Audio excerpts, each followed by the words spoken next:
कोष्टकात् उचितं पदं स्वीकृत्य रिक्तस्थानानि लिखन्तु। कोष्ठकात् कोष्ठक से ब्रैकेट से उचित पद को स्वीकृत्य चुनकर रिक्त स्थान में लिखिए। यथा जैसे, तद स्त्रीलिंगम प्रथमा विभक्ति एक वचनम, तो प्रथमा विभक्ति एक वचन में होगा सा। अस्मत् प्रथमा विभक्ति एक वचन, तो अस्मत् में जो है प्रथमा विभक्ति में एक वचन में रूप बनता है अहम। युष्मत् प्रथमा विभक्ति द्विवचन, तो युष्मत् शब्द रूप का प्रथमा विभक्ति और द्विवचन में क्या रूप बनेगा वो हमें बताना है। तो युष्मत् का प्रथमा विभक्ति द्विवचन में बनेगा युवाम।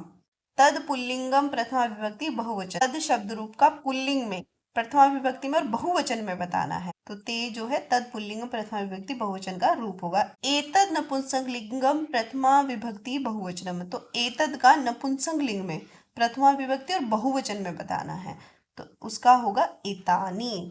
एतद, एते, एतानी। वयम हमारा किस में आता है? अस्मद में। और तत् किस में आता है हमारा? तद शब्द रूप में। तो यहाँ पूछा इन्होंने एतद में। अगला है एतद स्त्रीलिंगम प्रथमा विभक्ति एक वचन, तो एतद अब आप देखेंगे हमें स्त्रीलिंग में और प्रथमा विभक्ति एक वचन में बताना। देखो अहम, अहम अस्मद में है तो ये नहीं आएगा। एतद ये नपुंसकलिंग में आएगा तो एशा आएगा यहाँ पर। तद स्त्रीलिंगम प्रथमा विभक्ति द्विवचनम, तद का स्त्रीलिंग में प्रथमा विभक्ति द्विवचन में क्या रूप होगा? ते। अहम जो है अस्मद का है, एशा एतद का है, तो इसलिए ते।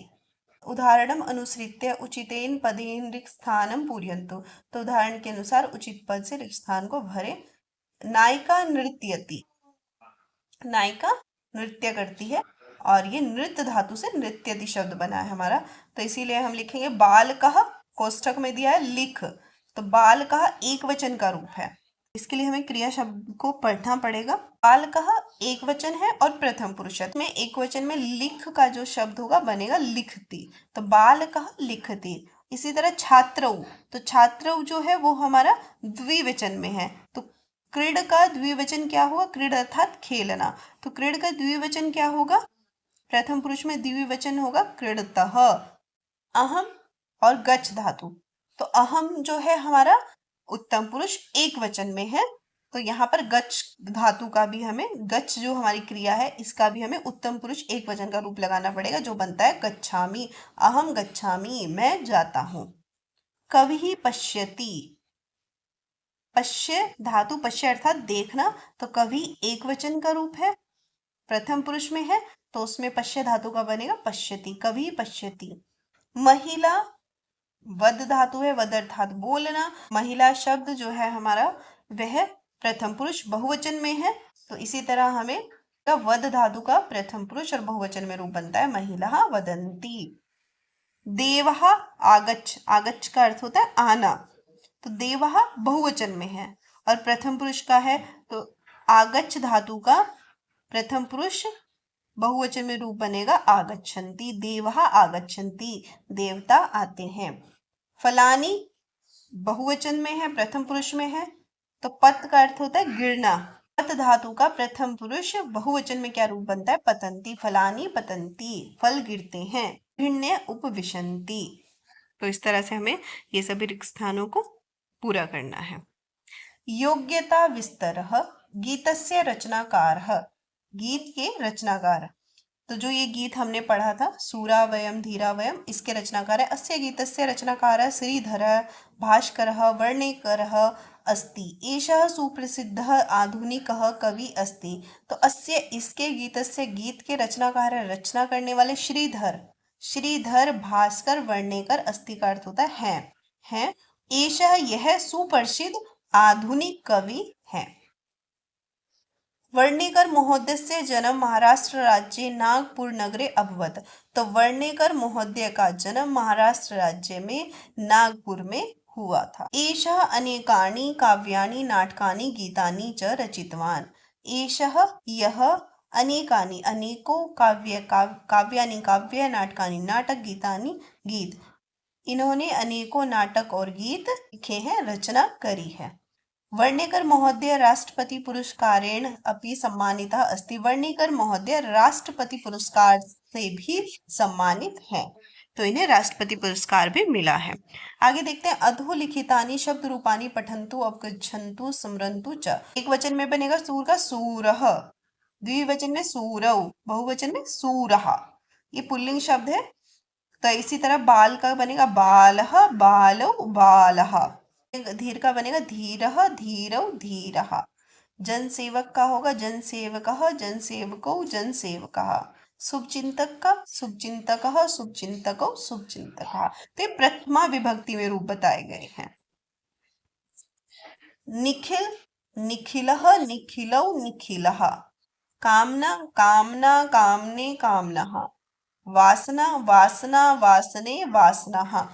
वंचना वंचना वंचने वंचनः। तो कामना से लेके वंचना तक ये स्त्रीलिंग रूप है। और आगे देखते हैं, महापुरुषाणाम राष्ट्रीय नायकानां च चित्राणि अधः सन्ति।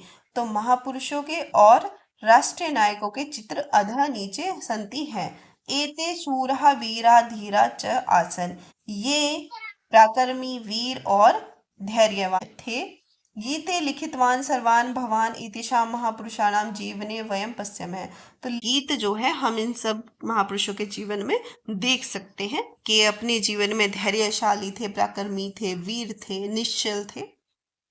शंकराचार्य, शिवाजी महाराज, स्वामी दयानंद सरस्वती, मदन मोहन मालवीय, रानी लक्ष्मीबाई, स्वामी विवेकानंद, महर्षि अरविंदः, सुभाष चंद्र बोसः, एपीजे अब्दुल कलामः। तो ये सभी नायक महापुरुष वीर थे, धैर्यशाली थे, पराक्रमी थे। आगे देखते हैं, एतत् स्तोत्रम ध्यानेन पठन्तु अवगच्छन्तु स्मरन्तु च। तो एतत् यह स्तोत्रम, स्तोत्र को ध्यानेन ध्यान से पठन्तु पढ़ो, अवगच्छन्तु समझो और स्मरन्तु और याद करो। भारतवर्षस्य केषाचन धीराणां वीराणां कासाचन वीरांगनानां च नामो उल्लेखः अधो दत्तेषु श्लोकेषु अस्ति। तो जो नीचे के श्लोक है उसमें कुछ धीरों के, वीरों के और वीरांगनाओं के नाम दिए गए हैं। एतान श्लोकान सस्वरम गायन्तु स्मरन्तु च।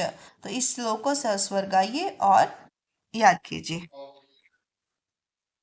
अरुन्धत्य अनुसूया च सावित्री जानकी सती द्रौपदी कन्नगी गार्गी मीरा दुर्गावती तथा लक्ष्मीर्अहल्या चन्नम्मा रुद्रमाम्बा सुविक्रमा निवेदिता शारदा च महामातृदेवताः अगस्त्य कम्बु कौण्डिन्यौ राजेन्द्रश्च चोलवंशजः अशोकः पुष्यमित्रश्च खारवेलः सुनीतिमान् रामकृष्णो दयानन्दो रवीन्द्रो राममोहनः रामतीर्थो अरविन्दश्च विवेकानन्द उद्यशः। प्रयोजना कार्यम् अधः प्रदत्तेषु महापुरुषेषु एकस्य लघु जीवन वृत्तं लिखन्तु। तो नीचे दिए गए महापुरुषों में से एक का लघु जीवन वृत्त लिखो। स्वामी विवेकानंद, शिवाजी, राणा प्रताप। तो एक के बारे में आप एक की जीवनी आपको लिखनी है, उनके जीवन के बारे में आपको लिखना है। अस्मिन् पाठे प्रयुक्तानां प्रथम विभक्तेः बहुवचनान्त पदानां संग्रहणं कुर्वन्तु। 10 शब्दानां वाक्ये प्रयोगम अपि कुर्वन्तु। तो अस्मिन् पाठे, इस पाठ में प्रयुक्त प्रथमा विभक्ति और बहुवचन के पदों का संग्रह करना है। 10 शब्दों से वाक्य प्रयोगम अपि कुर्वन्तु। उनमें से 10 शब्दों को वाक्य में भी प्रयोग करना है। तो प्रथमा विभक्ति में होने चाहिए और बहुवचन होने चाहिए। अन्यत् संस्कृत देशभक्ति गीतम अन्विष्य तस्य सामूहिकं वाचनं कुर्वन्तु। अन्यत् और संस्कृत गीतों को अन्विष्य खोजकर तस्य उनके सामूहिक वाचन कुर्वन्तु और उनका सामूहिक वाचन कर। तो इसी के साथ हमारा पंचमः पाठ है समाप्त होता है। सूरा वयम धीरा वयम। धन्यवाद।